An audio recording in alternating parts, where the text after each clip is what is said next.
Assalamualaikum warahmatullahi wabarakatuh.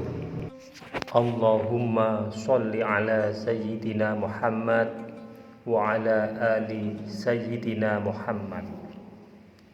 Muhammad selalu membuat suasana rumahnya menjadi hidup dengan canda dan keramahan.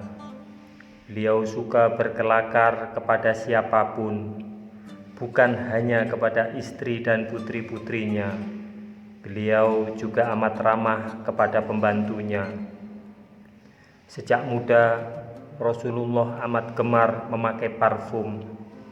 Bau wangian itu akan membuat orang-orang di sekitar beliau merasa senang. Rasulullah tidak menyukai baju berwarna merah. Beliau lebih suka baju berwarna lurik atau putih.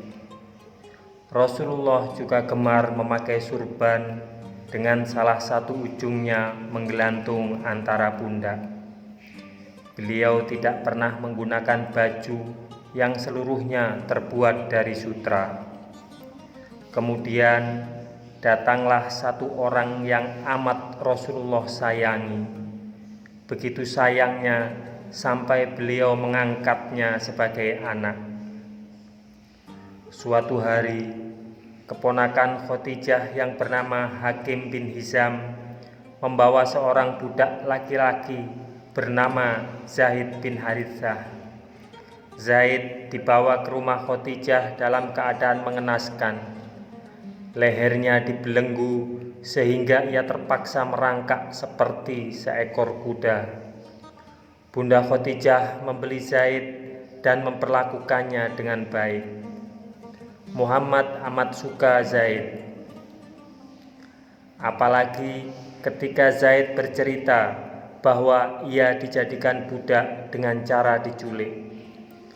15 tahun yang lalu, Zaid kecil sedang berjalan pulang bersama ibunya ketika datang para perampok megurun. Zaid disergap dan dibawa lari. Sejak itulah ia hidup sebagai seorang budak yang diperjualbelikan ke sana kemari. Nasiblah yang membawanya bertemu dengan Rasulullah, orang yang amat Zaid cintai. Melihat Muhammad amat menyayangi Zaid, Khadijah memberikan Zaid kepada suaminya itu. Khadijah yang bijaksana mengerti bahwa suaminya menganggap Zaid seolah sebagai pengganti Qasim dan Abdullah yang telah tiada. Muhammad segera memerdekakan Zaid, namun secara tidak terduga datanglah Haritsah, ayah Zaid. Haritsah telah bertahun-tahun mencari Zaid sejak anaknya itu menghilang.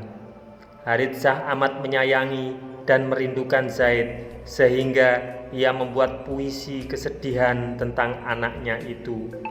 Zaid pun amat menyayangi ayahnya. Silakan membawa Zaid pulang, kata Muhammad kepada Haritsah.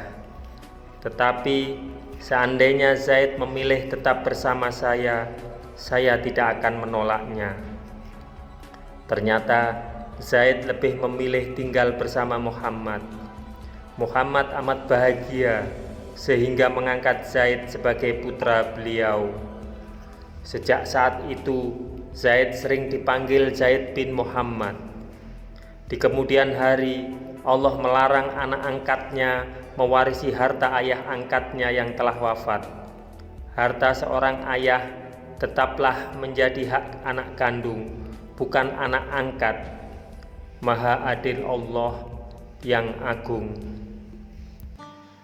Berhala-berhala yang bernama Hubal, Lata, dan Uzza itu tidak pernah menciptakan seekor lalat sekalipun. Bagaimana mungkin mereka akan mendatangkan kebaikan bagi manusia? Demikian pikir Muhammad. Siapakah yang berada di balik semua ini? Siapa yang berada di balik luasnya langit dan tebaran bintang? Siapa yang berada di balik padang pasir yang panas terbakar kilauan matahari? Siapa pencipta langit yang jernih dan indah? Langit yang bermandi cahaya bulan dan bintang, yang begitu lembut, begitu sejuk? Siapa pembuat ombak yang berdebur dan penggali laut yang begitu dalam? Siapa yang berada di balik semua keindahan ini? Demikianlah Muhammad tidak mencari kebenaran dalam kisah-kisah lama atau tulisan para pendeta. Ia mencari kebenaran lewat alam. Ia mengasingkan dirinya dari keramaian dan pergi ke Gua Hiro. Betapa sia-sianya hidup manusia, waktu terus berlalu, sementara jiwa-jiwa rusak karena dikuasai khayal tentang berhala-berhala yang mampu melakukan ini dan itu. Betapa sia-sianya hidup manusia karena tertipu dengan segala macam kemewahan yang tiada berguna. Beliau mengasingkan diri seperti itu beberapa hari setiap bulan dan sepanjang bulan Ramadan. Semakin lama, jiwanya semakin matang dan semakin terisi penuh.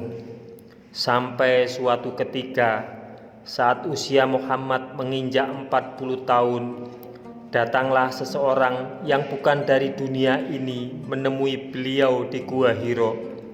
Muhammad yang pemberani dan tenang itu amat terkejut melihatnya. Semoga kisah ini bermanfaat untuk kita semua.